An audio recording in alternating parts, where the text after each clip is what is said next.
Happy 2022, everybody. I hope you're all doing well. I wanted to read from Sefer Shemot, because we're now up to Sefer Shemot, from Torah Mecha by Zamira Ozarowski. I'm going to review last week's Parsha and this coming week's Parsha. Last week's Parsha was Parshat Va'era. The Jews had been slaves in Mitzrayim, in Egypt, for many years. They worked and worked. They were so tired and so sad. They cried to Hashem to help them. Hashem decided to send Moshe to help save the Jews. One day when Moshe was watching some sheep in the desert, he noticed something very strange. There was a bush that was not on fire, but it was not burning. Look, it's a burning bush. When Moshe went closer to the bush, he heard Hashem's voice. Hashem told him, "Go to Paro and tell him to let my people go. Let all the Jews go." Moshe went to Paro, but Paro would not let the Jews go.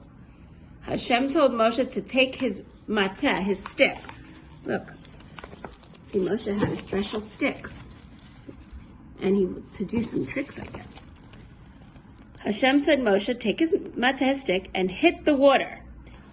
So Moshe took his stick, hit the water, and all the water in Mitzrayim and Egypt turned into blood. The rivers, the bathtubs, and the water in the sinks all became blood. Oh my goodness, look at that. Yet Paro wouldn't let them go. He said, no, no, no, I will not let them go. So Moshe brought the next plague. The next punishment were frogs. One morning when Paro awoke in his bed, there were frogs on his bed and frogs on his head. Frogs on his nose and frogs on his toes. Frogs here, frogs there. Frogs were jumping everywhere. It was horrible. But Paro would not let them go.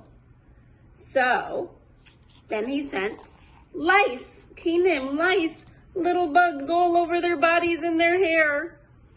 But Paro still didn't let them go.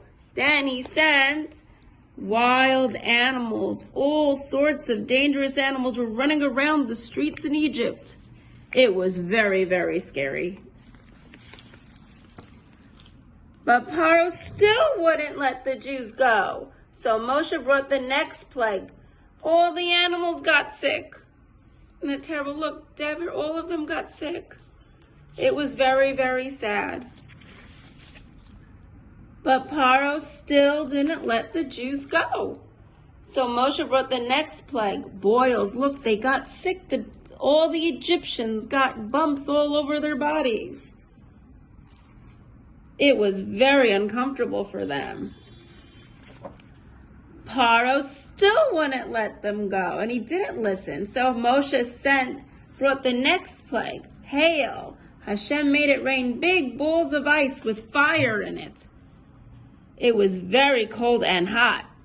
But yet Paro still wouldn't let the Jews go. To find out what happens, let's go next week's Parsha. This coming week is Parshat Bo. We already had before blood, frogs, lice, wild animals, dead animals, boils, hail. It seemed that no matter what happened, Paro was not going to let the Jewish people go.